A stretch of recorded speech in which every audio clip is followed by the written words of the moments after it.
Welcome to the Innovators, the podcast where we talk to the people building the future. In each episode, we sit down with technologists, founders, researchers, and engineers who are doing real, impactful work. They're applying technologies in ways that change how we live, work, and think. Whether it's breakthroughs in AI, climate tech, health systems, or digital infrastructure, this show is about the people turning ambitious ideas into working systems. No hype, just thoughtful conversations with the folks making it happen.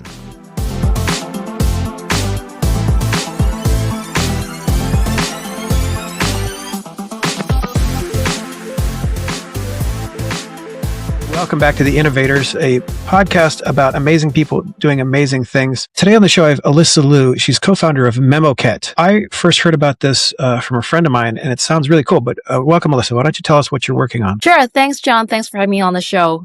So yeah, I'm Alyssa. I'm the co-founder of MemoKet, which is basically building a context layer between the physical world and AI. So what it does is actually basically an AI wristband. I'm actually wearing it on my wrist, which helps to capture conversations on the go. So while you're driving, having a coffee chat, it just captures your voices and the conversation. Then the AI actually turns that into not just a one-off summary, but really a contextual review of the whole conversation that has evolved along the way. So it's not simply a note taker. It's really helping to reconstruct what you have talked about over a specific topic, decision, a project across time. So it gives you that full picture. And it helps you to digitize the memory that you have in the physical world, and helps you put that information as a context that you can give to AI to give you more clearer understanding of everything that you have been working on. Mm-hmm. So that's really the concept of MemoKet. And I think the interesting thing was that it basically like remembers things that are happening. And it reminds you of things like months later, something like that. Like if you meet somebody that for the second time, it'll say, "Oh, this guy that you talked to," etc. Exactly, and it really starts like connecting conversations really from the second time onwards, like you said. So, for example, if you're in the sales and you're talking to a potential client, the second time you meet that client, the AI would be able to recognize what you have talked to him before in the first time, how that conversation has evolved to the second time, and what has changed, what are in common, for example, in terms of the requirements that this client has, and what has been updated with, the information that is provided. So the core idea is not just summarizing one meeting after another and they don't talk to each other, which is what we're seeing is what the tools are offering in the market right now. So having a summary for each meeting is great, but what we want to provide more value to the market, to our user, is providing the full picture.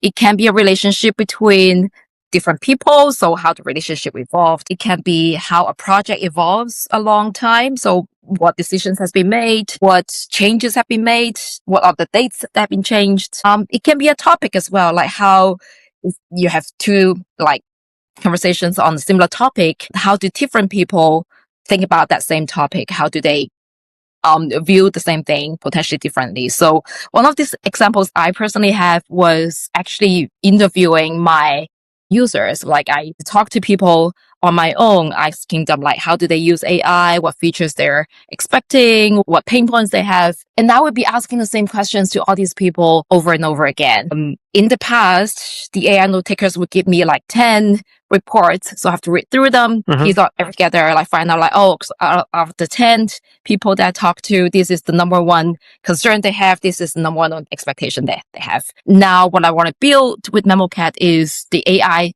does that for me. So I'm not the one piecing everything together. The AI knows who I've talked to, knows your answers, and knows how to compare them and put them all together. We find that it is actually something that people don't know AI is capable, because all this time, AI do not have the context of the physical world. We're always sitting in front of the computer, typing in our prompts. AI is as smart and as good as the prompts that we give them. But we can't really prompt them with all of the conversations we have in person, outside of the meetings. What people don't realize, and when we actually tell our users about this feature, they actually thought actually that's really missing. That's really what I need to prompt my AI, is the full context, right? So that's one use case that we actually was really striking when we were talking to all these users, and the AI was able to pull up the full kind of user report for us without us even having to prompt it. So yeah, that's exactly how it works and how you described it. Yeah, that's interesting. I think there's a there's an entire culture right now that's saying that this kind of thing, this constant AI analysis, is problematic. What would you say to folks who are saying like, oh, these robots are listening to everything we say? Like, for example, like the Meta putting keystrokes and everything on people's hands to sense what they're doing in the real world. What do you think about that? Yeah, so there's definitely a huge gap between the physical world and AI. And I do think AI is going to evolve a lot more off screen to the physical world in every aspect. Some companies are working on a specific aspect of spontaneous translation or spontaneous reaction from AI.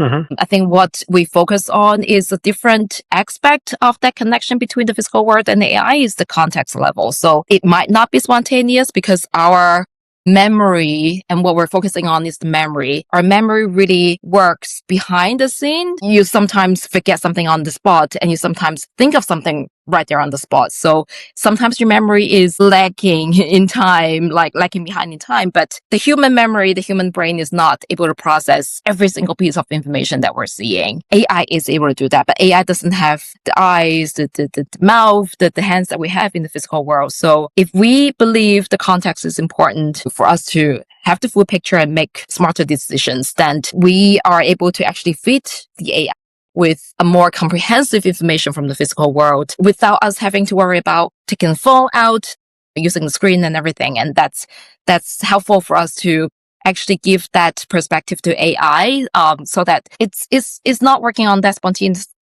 thing, but it's working on the long-term memory and the full picture of our physical world. So I think we're working on different aspects, but it's still a very major piece of the work that we're doing is the connection between the two worlds. How do you explain to folks who are worried about, I don't know, hallucinations or whatever? I mean, like, so you guys aren't doing exactly what this isn't vital information that you're giving people. It's basically like this. You talked to this dude a couple hours ago, or a couple days ago.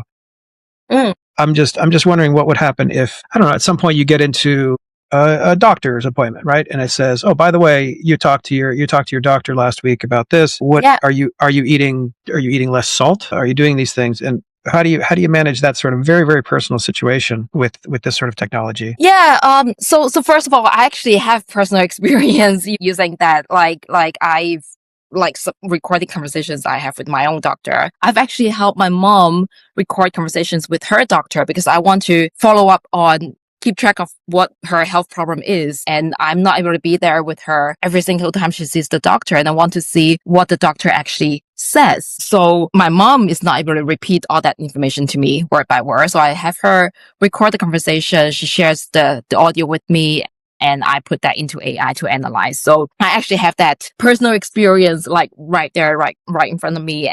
And I find it extremely helpful because I'm able to then worry less about what my mom is working on with her health problem, and I can provide more support to her even when I'm not always like personally there.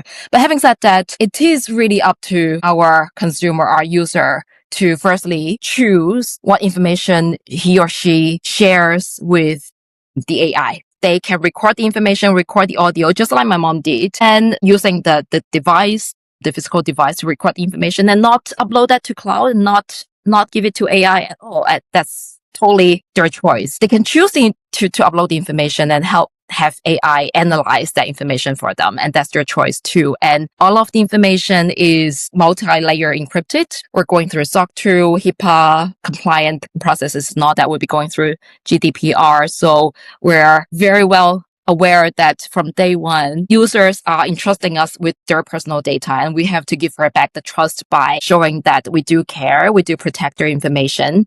They choose how they access, shares, and use their data, and we do not use unauthorized data. So I guess one is on the trust level, we definitely protect the data, especially personal sensitive data. But that's actually a very, very interesting use case. Like I actually find that profoundly helpful in my personal situation. Okay, fascinating. What's next for MemoCat? What are you guys building out? Yeah, so the whole MemoCat system is actually consisting of both the hardware and the software. So the software is all about what we're talking about, right? So the context AI is analyzing and reconstructing to provide the full picture. What we've been thinking is like people will be asking us like, the app can do the job, the phone can do the job, some bots can do the job when you're joining a meeting on the screen, right? So what's next? What's missing? Me being, a founder working in startups and being a mother of two,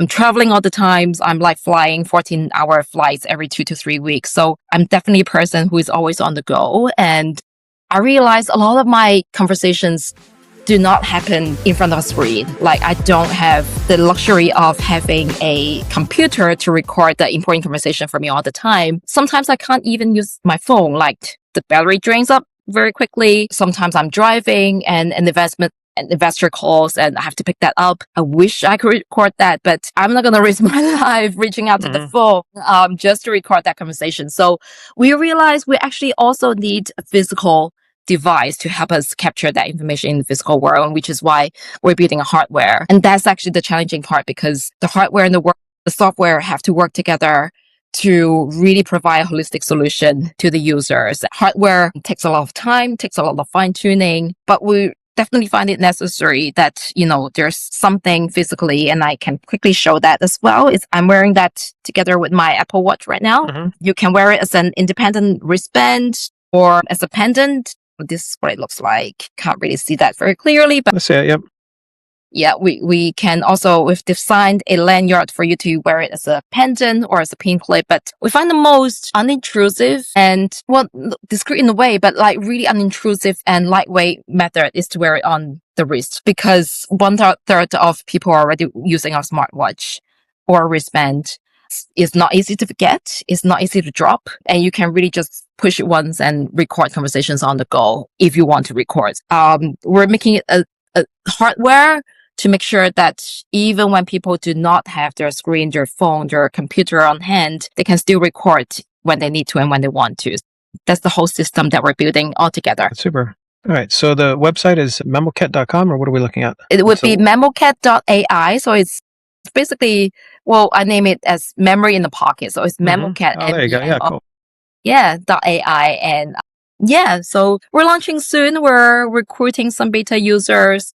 We have a very active Discord and Slack group. People like without even having a physical product in front of them, they're already giving us very, very good advice.